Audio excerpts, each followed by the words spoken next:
Жүректегі мұра. Ертеде бір елде мейірімді балалар өмір сүріпті. Бұл елде адамдар бір-бірін сыйлап, үлкенін құрметтеп, кішісін аялауды қасиет тұтқан екен. Бірақ уақыт өте келе кейбір балалар сол әдеттерін ұмыта бастапты.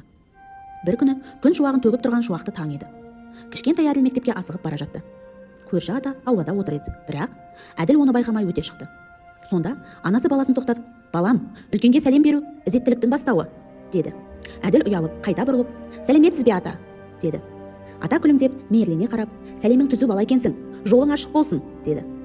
Сол сәтте айнала нұрланып, күн күлімдеп, Әділдің жүрегіне бір жылылық ұялады. Күндер өте берді. Бір үйде Аяру есімді қыз бар еді. Бір күні үйіне қонақ келді, алыстан келген әже. Аяру болса телефон ойнап қонаққа мән бермеді. Анасы дастархан жаюмен әлек болып жүр.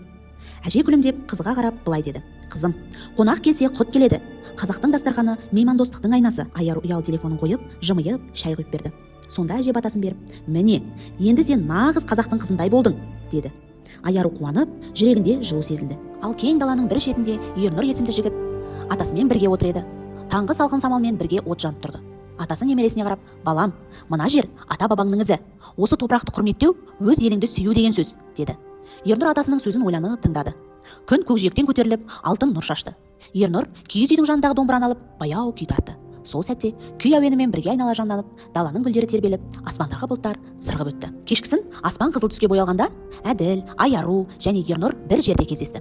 Олар әжесінің, атасының, анасының естіген сөздерін есіне алып бірге айтты. Сәлем сөздің анасы, қонақ құттың иесі, туған жер рухтың мекені. Сол мезетте аспанда жарық шоқ жұлдыз пайда болды.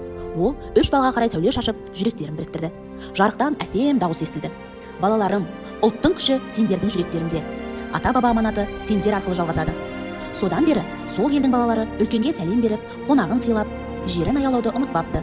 Сөйтіп, ұлттық құндылықтар олардың жүрегінде мәңгілік орын алыпты.